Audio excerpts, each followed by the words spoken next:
Welcome to Breaking Doctrine, presented to you by the Combined Arms Doctrine Directorate. The views expressed here are those of the individual and do not represent the views of the U.S. government. Welcome to Breaking Doctrine.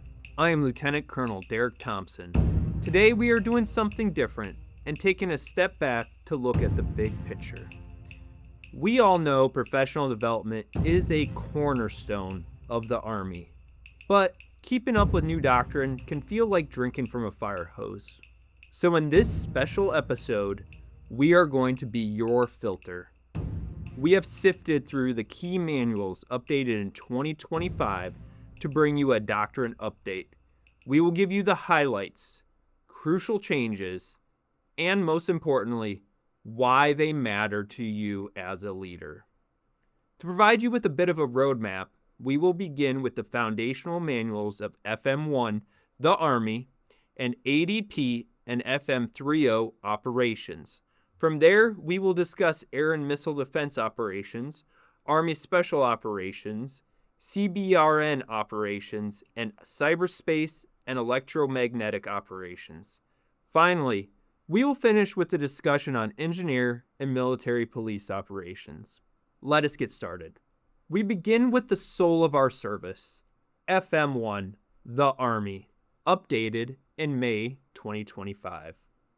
This manual educates and inspires every soldier by defining the character of our force. It provides the official language and framework for what it means to be a professional in the 21st century. This update reaffirms the Army as a profession of arms, explicitly linking our service to the Constitution above all else. This ties directly to a leader's responsibility, whether addressing a formation, mentoring a subordinate, or making tough, ethical decisions. This manual provides the grounding principles. As stewards of the profession, leaders are charged with using FM1 not just as doctrine, but as a tool for shaping culture, instilling discipline, and reinforcing the trust that underpins our entire Army. Next is the Army's answer to the modern strategic environment, ADP 3-0 operations from March 2025. This manual codifies multi-domain operations, or MDO, as the Army's official operational concept and provides the intellectual foundation for training, resourcing, and fighting. MDO aims to solve the central problem of how to defeat peer adversaries who present a systemic challenge. This is not just a single threat like anti-access and aerial denial systems, but a holistic enemy approach integrating layered fires, sophisticated information and cyber operations, political subversion, and economic coercion designed to fracture the joint force. MDO is the concept for disintegrating this enemy system. To achieve this, the doctrine introduces 4 tenets: agility, convergence, endurance, and depth, plus 7 imperatives. These tenets describe the central attributes of our operations, while the imperatives are the must-do actions for the force, such as seeing ourselves in the enemy, striking with precision, protecting the force, and consolidating gains. This framework demands a significant cognitive shift. It moves the Army from being primarily a supported force to a supporting force that actively creates effects for the entire joint force. Understanding these tenets and imperatives is the first step in rethinking how to defeat an entire enemy system. To translate the MDO concept into application, we turn to FM 3.0 operations, released in March 2025. If ADP 3.0 is the what, FM 3.0 is the how. It details the Army's specific methodology for winning against a peer competitor. The doctrine's core change is moving away from seeking a single, decisive engagement. Instead, victory in large-scale combat operations is achieved by creating and exploiting relative advantages over time. For any commander or staff, this is the key insight. It means orchestrating a continuous process of using all available capabilities: cyber, space, fires, information, and maneuver to probe enemy systems, create temporary windows of superiority, and then strike to degrade the enemy's cohesion. The goal is a cumulative effect where a series of exploited advantages leads to the eventual collapse of the enemy's operational framework. This manual is the guide for orchestrating that complex process, forcing a campaign-oriented mindset focused on tempo, sequencing, and the relentless pursuit of advantages that lead to durable strategic success. We have several Breaking Doctrine podcasts focused on both ADP and FM 3.0. I would recommend episodes 98 with Major General Sylvia, episode 95 with Major General Nori, episode 94 with the FM 3.0 authors, and episodes 87 and 88 discussing the defeat of the enemy in the next war for a deeper dive into these manuals. Execution of multi-domain operations requires survival.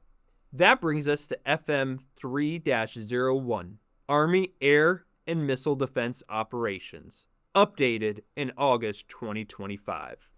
This manual addresses the critical challenge that our adversaries will employ a complex mix of unmanned aircraft systems, cruise missiles, and ballistic missiles to attack our forces from the moment of deployment. FM 3-01 provides the solution. The core concept of FM 3-01 moves air and missile defense, or AMD, from a passive, protective shield to an offensive enabler. It achieves this by employing the full spectrum of AMD capabilities to create windows of opportunity that allow the rest of the force to maneuver and strike. For commanders and staff, this means integrating AMD into every warfighting function. It protects long-range fires assets, enabling them to strike deep targets. It must be woven into the scheme of maneuver to protect assaulting forces and secure gap crossings. And critically, it ensures the integrity of command and control and sustainment nodes by protecting command posts and logistics hubs. The major change this doctrine codifies is the demand for proactive integration. It is no longer sufficient to simply task AMD to protect the force. Leaders must think specifically about what must be protected, when, and for what purpose to enable a specific operational outcome. In summary, FM 3-01 provides the framework to make AMD a fully integrated member of the combined arms team. Next, we address our unconventional forces with the June 2025 update to FM 3-05, Army Special Operations.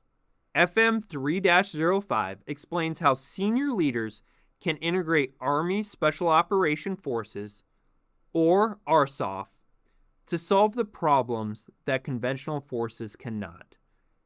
This update aligns the entire RSOF enterprise with a strategic pivot from counterterrorism to competition against peer state actors. The doctrine's focus is on RSOF's primary contribution across the competition continuum, often well before large-scale combat begins. Their main effort is conducting irregular warfare activities to disrupt an adversary's plans and create political and military dilemmas. This is not about tasking SOF for direct action missions that conventional forces can handle. It is about using them to create dilemmas deep within the enemy's system. So how do RSOF's unique capabilities tie into the broader fight? They do so by integrating effects from the strategic deep and denied areas. By conducting special reconnaissance, they identify high payoff targets for long-range fires. By organizing and enabling local resistance forces, they disrupt enemy lines of communication and tie down security forces that would otherwise be engaging the main body. And by leveraging their unique human and signals intelligence capabilities, along with military information support operations and civil affairs, they provide ground truth on enemy intent while shaping the human terrain advantageously. This manual reframes RSOF from a specialized direct action tool to the Army's primary instrument for conducting irregular warfare activities. It is a guide to employing RSOF to achieve strategic effects that set the conditions for success of conventional forces. Next, we address the capabilities needed to operate in hazardous environments with FM 3-11 CBRN operations, updated in April 2025. Peer adversaries may employ chemical, biological, radiological, or nuclear weapons to disrupt operations and exploit vulnerabilities. FM 3-11 ensures the Army can maintain tempo and achieve its objectives even when these weapons are used against us. A critical shift in this manual is moving CBRN operations from a reactive consequence management function to a proactive, integrated element of the operational plan. It is about maintaining freedom of action and preserving combat power. This integration touches every warfighting function. CBRN reconnaissance assets provide early warning that informs both intelligence and maneuver, allowing forces to bypass or breach contaminated areas. These forces protect our fires and command and control capabilities by decontaminating critical assets, and they enable endurance by ensuring our sustainment functions and supply lines remain viable. CBRN can no longer be viewed as a niche, specialist task called upon only after an attack. This doctrine requires leaders to consider the CBRN threat during mission analysis and integrate these assets into the schema maneuver from the outset. Understanding FM 3-11 is essential for building a formation with the resilience to fight through contamination and win. Check out episode 99 of Breaking Doctrine with Brigadier General Boucher for a deeper dive into FM 3-11. Now, we turn to a domain that permeates all others, detailed in the September 2025 update to FM 3-12, Cyberspace and Electromagnetic Warfare Operations, or CEMA. Our adversaries are organized to defeat us in this domain, and our ability to command, navigate, and strike depends on our ability to win here first. FM 3-12 aligns CEMA with the MDO concept of convergence, framing it not as a supporting function, but as a critical element of combat power to be wielded to create operational effects. CEMA's effects are important to every warfighting function. For leaders, this means using offensive cyber and electronic warfare to degrade enemy command and control, enabling freedom of maneuver for our forces. It means synchronizing an electronic attack with a missile strike to suppress air defenses and maximize the lethality of fires.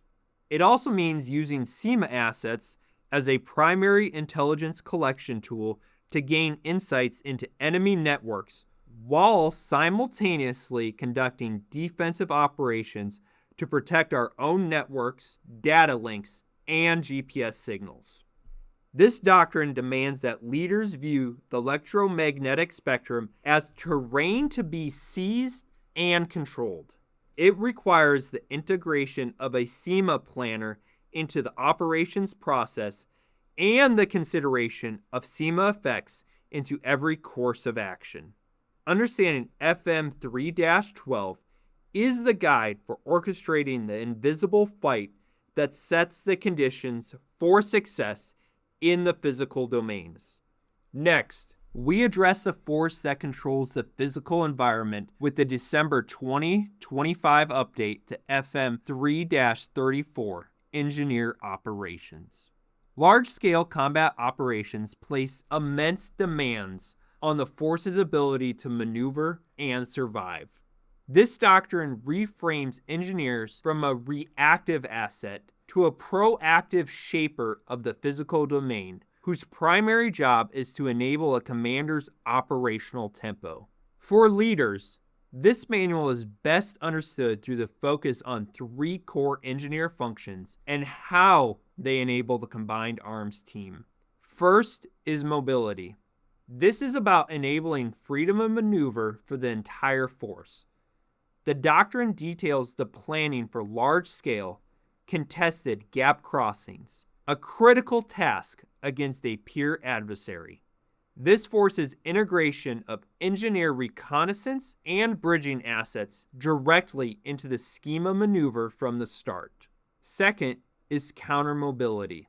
This is about disrupting the enemy's plans. It provides tactics, techniques, and procedures for emplacing complex obstacles that are integrated with direct and indirect fire plans, shaping the terrain to the enemy's detriment by creating engagement areas for fires to exploit.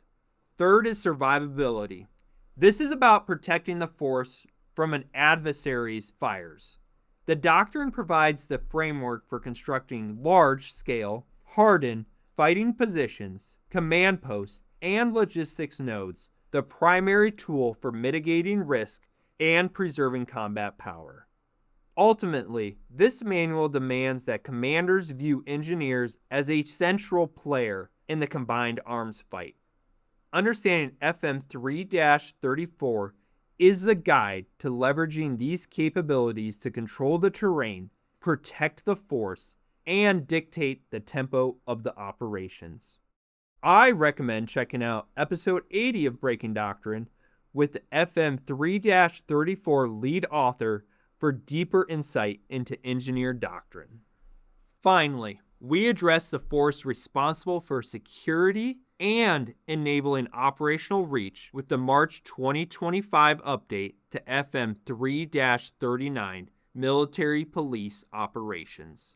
This manual highlights the stark reality that the support area is no longer a sanctuary in large-scale combat operations. This doctrine addresses the significant threat to the rear from adversaries who will use every tool to disrupt our operations.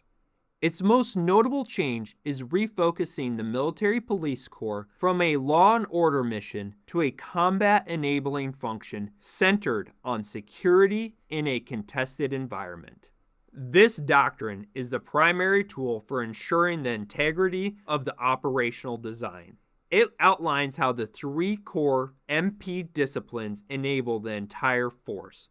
Security and mobility support operations protect lines of communication and critical assets, which preserves combat power for the main effort. Police operations establish order and gather intelligence on threats within the support area. And detention operations provide the scalable capability to manage the substantial number of detainees expected on a peer battlefield, preventing a security crisis that could derail momentum. Ultimately, this manual demands that leaders view the support area as its own battlefield and the military police as the formation assigned to fight and win there. Understanding FM 3-39 is essential for designing a resilient operational plan that can withstand enemy attacks on the vulnerable rear, ensuring the main body remains free to defeat the enemy's main body. Check out episode 78 of Breaking Doctrine for deeper insight into military police doctrine. And that brings us to the end of our focused review of 2025's Keystone Doctrine. Of course, this was not an exhaustive list. Significant updates were also made to important manuals covering Army Aviation, FM 3-04, Religious Affairs, FM 3-83, and Human Resources, FM 4-1, just to name a few. Furthermore, dozens of Army techniques publications were updated, covering everything from tactical level operations like tank and striker platoons to specialized skills like Special Forces unconventional warfare and explosive ordnance disposal operations, to critical enablers like counter-UAS and spectrum management. For a deep dive into any of the manuals discussed today, or to find the latest doctrine, we encourage you to visit the Army Publishing Directorate at armypubs.army.mil. Just like writing new doctrine is a team effort, breaking doctrine takes a team. Without the crew and Special Doctrine Division here at the Combined Arms Doctrine Directorate, we would not be able to bring you this show. Please do not forget to subscribe on YouTube, Apple, Audible, or Spotify podcast, and follow us on social media at U.S. Army Doctrine to get updates on new podcasts, Doctrine Digest videos, and publications. Finally, the views and opinions expressed in this podcast do not necessarily reflect the official position of the United States Army, the United States Army Transformation and Training Command, or the Combined Arms Command. I am Lieutenant Colonel Derek Thompson, and this has been Breaking Doctrine.